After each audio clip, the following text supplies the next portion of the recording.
you love the Dastardly decimal system and want more? Our Patreon is the best way to get that. Members will get access to show notes, official artwork, our new bonus episode series called Cleaning Up After Tea Time, and of course plenty of cat pics of Vega voice actors Vash and Zid.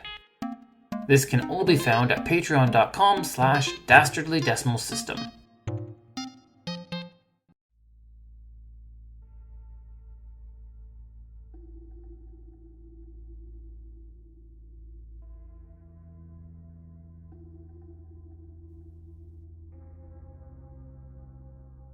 Have you ever been in a room with a mosquito that you can't seem to kill?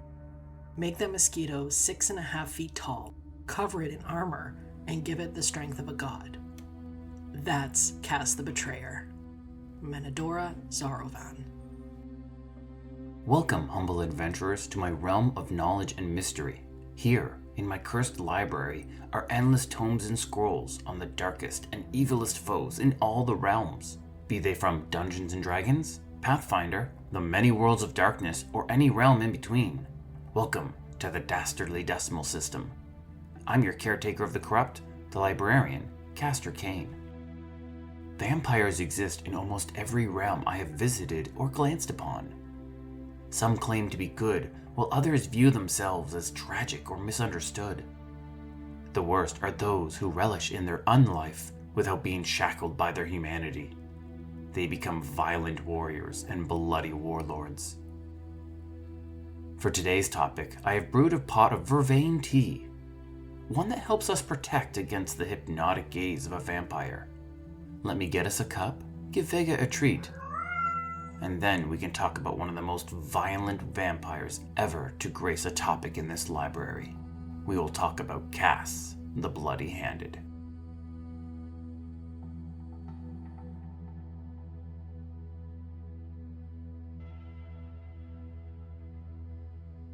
There are powerful weapons scattered all across the numerous realms. These artifacts are often so powerful that they can single-handedly change the course of a battle or even a war. The Drakhorn could clear a battlefield with a thunderous blow. The blade of Avernus could control the devil masses, and the axe of the Dwarven Lords came with the blessing of the god Moradin. Of all these weapons, those named after someone should be feared almost as much as their original namesake. The Sword of Kas is a black onyx longsword. It is a sentient weapon that grants speed and armor to its wielder, and acts as the bane of the undead. None of that, however, compares to the vampire himself. On the world of Orth, known to some as Greyhawk, resided a vampire known to some as Kas the Destroyer. To others, he was Kas the Bloodied Handed, and to one specific, horrific soul, he was Kas the Betrayer. This humanoid warrior was tall and imposing, with long flowing locks that were brown as stomped mud. He was often seen adorned in his trademark full-plate armor, made from blackened steel that matched his cursed sword. Kas operates with a twisted sense of honor. He offers a fair fight to any he deems his equal, but those who were inferior, he quickly slew without a second thought. He would only attack an unarmed opponent if they had a weapon nearby. He preferred to strike first and disable a foe, but would brutally slay them if necessary. As a vampire, he prefers to fight in darkness, so as not to suffer any of the weaknesses that comes with the sun, and in the rare case that he gets overwhelmed, he will use his dominating gaze to ensure his survival and victory. He is currently no longer in possession of his namesake blade. Instead, Kas fights using a bastard sword from which he channels terrifying smites, each imbued with fear and necrotic energy. On top of granting him great strength, his vampiric body also gives him the ability to drain blood, to regenerate his wounds, and to even dissolve into mist if he needs to escape. Few that meet the Destroyer survive the encounter, but those that do are wrought with pain and suffering for the rest of their days.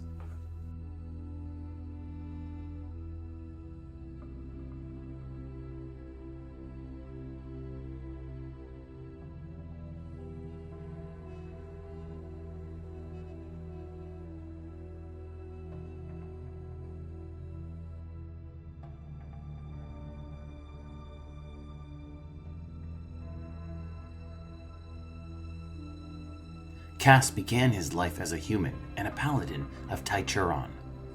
He grew up in the city now known as Divers.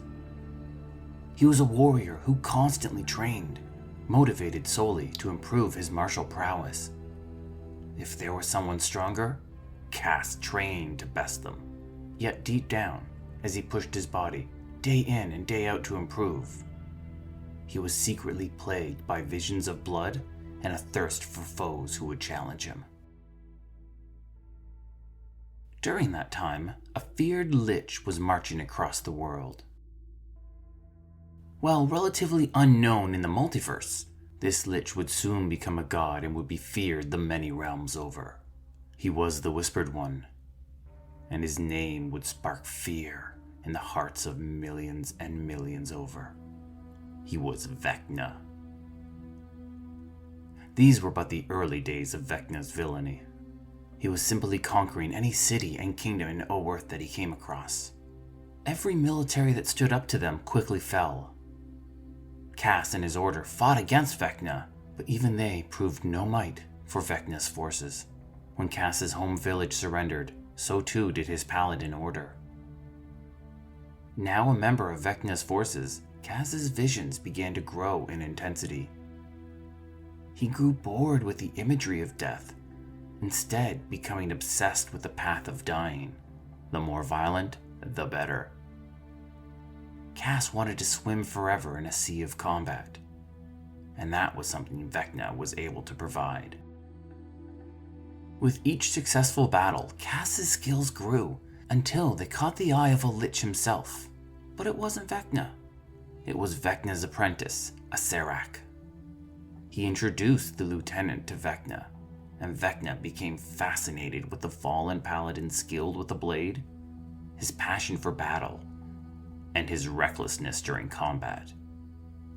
Vecna laid out a path for the warrior and gleefully watched as Kas climbed the ranks, even going as far as to slaughter so-called allies that stood in his way. Before long, Kas held the rank of Vecna's top lieutenant.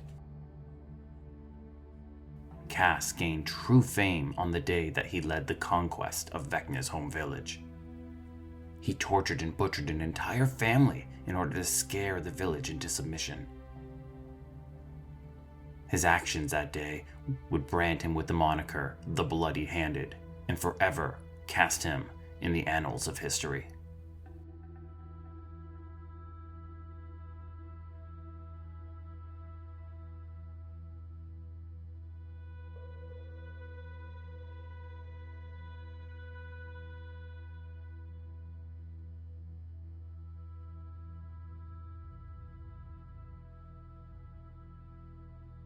Vecna viewed Kas like a sword, a reliable weapon as long as there was blood to be spilled. He trained Kas to be craftier, teaching him subtler tactics in battle. He used necromancy to extend Kas's life until spells could no longer help. Then he infused a silver fanged mask with magic and put that upon the warrior, transforming Kas into an eternal vampire.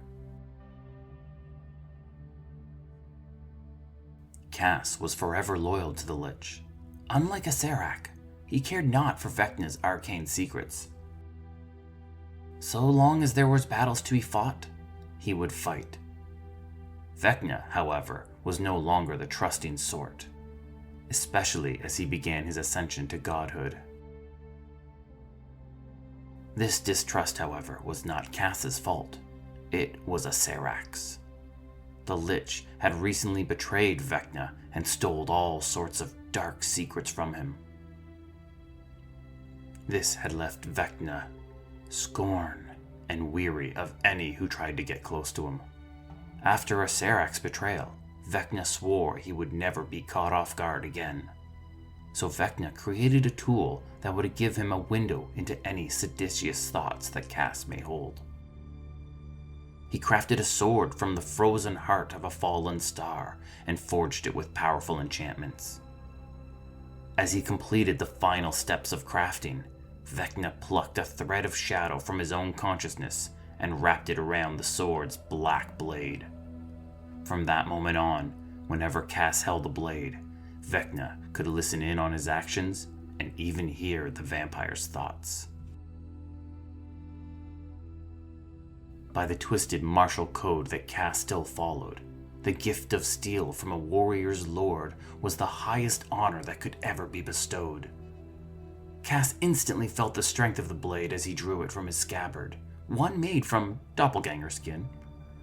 Yet unbeknownst to Kas or Vecna, the thread of a shadow that had been cast upon the sword had accidentally imbued the blade with a part of Vecna's own sentience. This blade now held Vecna's avarice and his lust for knowledge. The blade was no simple fool, though. It knew that there could only be one master of secrets, and as long as the true Vecna existed, the sword could never hold that title. That left only one course of action. In the decades that passed, Vecna had stepped away from direct control of his empire, leaving the day-to-day operations to Kas. Instead, the Lich continued his bid for divinity. Kas operated as a brutal ruler, but during that time his loyalty had begun to wane. Some say the sword spoke in his mind, influencing him toward Vecna's demise. Others say that the visions that had plagued his mind these countless years were actually the whispers of some shadowy being that no longer favored Vecna. And others still thought that Paladin felt betrayed at his master's lack of trust.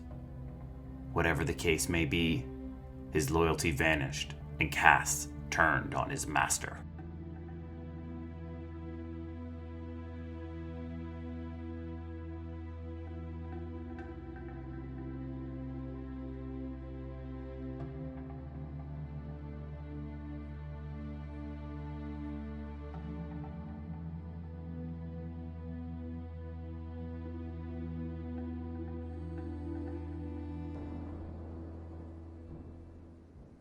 On the eve of his unholy ascension, as Vecna stood atop his rotting tower under the assault of a torrential storm, Kas attacked.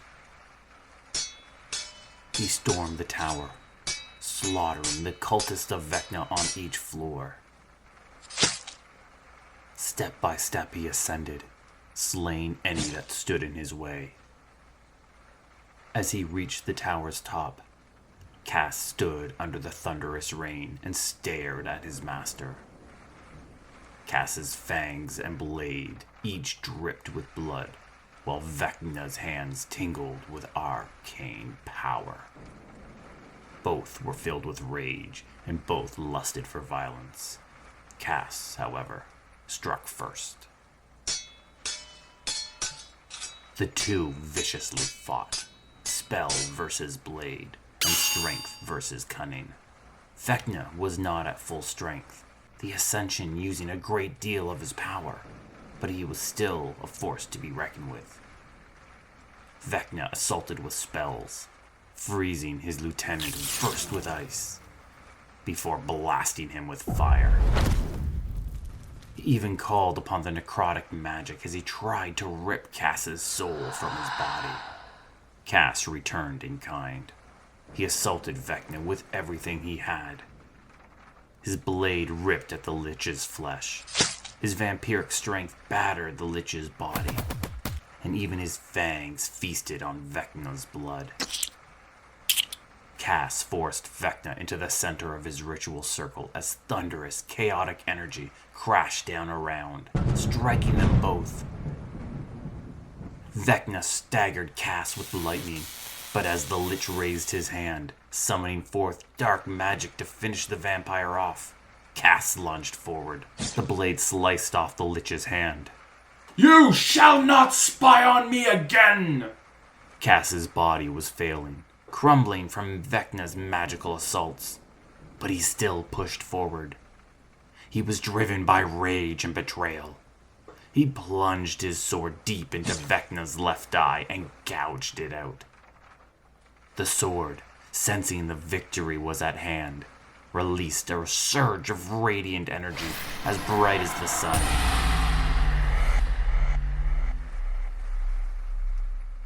The blast destroyed the rotten tower, deafening creatures for miles around and blasted the two apart. Kas survived the blast, just barely, and when he awoke, he found nothing remaining of the Lich, save for Vecna's eye and his hand. But Kas's victory was short-lived, as a wall of mist suddenly formed before him, consuming him.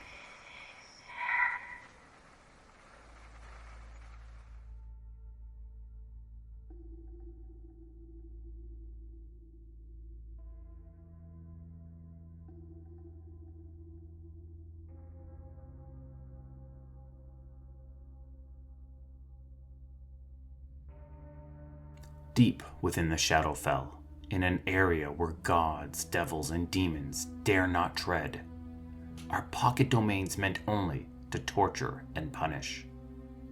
These domains of dread are inescapable realms in which the damned are eternally kept. Kas found himself, without his mask or blade, in the domain called Tovag. It was a wasteland domain that he quickly conquered. Vecna found himself in the adjacent domain, Cavidius. The war between the two continued until Vecna did the unimaginable and found a way out. Kas, however, was unaware of this. Forever tortured by the betrayal of his master, Kas believes his war with Vecna still rages on. He believes that Vecna's forces lie just beyond the mist that borders the domain, and it is up to him to build an army to stop him. Kas searches Tovag for soldiers and forces them into his army. He turns the most loyal into vampires and entraps undead spirits into animated black stone golems known as the Black Star Knights. When his army is ready, he marches them into the mist, only for them to never return. This leaves Kas in a fit of rage and forced to restart the cycle once again, eternally stuck in a cosmic loop. Escape from the domain of dread is nearly impossible, but while trapped, the vampire is not unreachable. Despite the lack of god status, Kas the Bloody Handed is one of the strongest and most powerful mortals in any realm, and his power can reach across many worlds. In an obsolete form of pact magic, a binder could call upon a magical soul, a vestige, and bind a fraction of that power to themselves. Kas's magic could take the form of a sword, grant the binder the ability to deceive and blind, and encourage them to hunt the cult of Vecna. As pact magic evolved, so too did Kas's gift. No longer was he limited to a simple binding. Now, the vampire had gained enough power to become a patron and empower a legion of warlocks, each with the goal of hunting Vecna.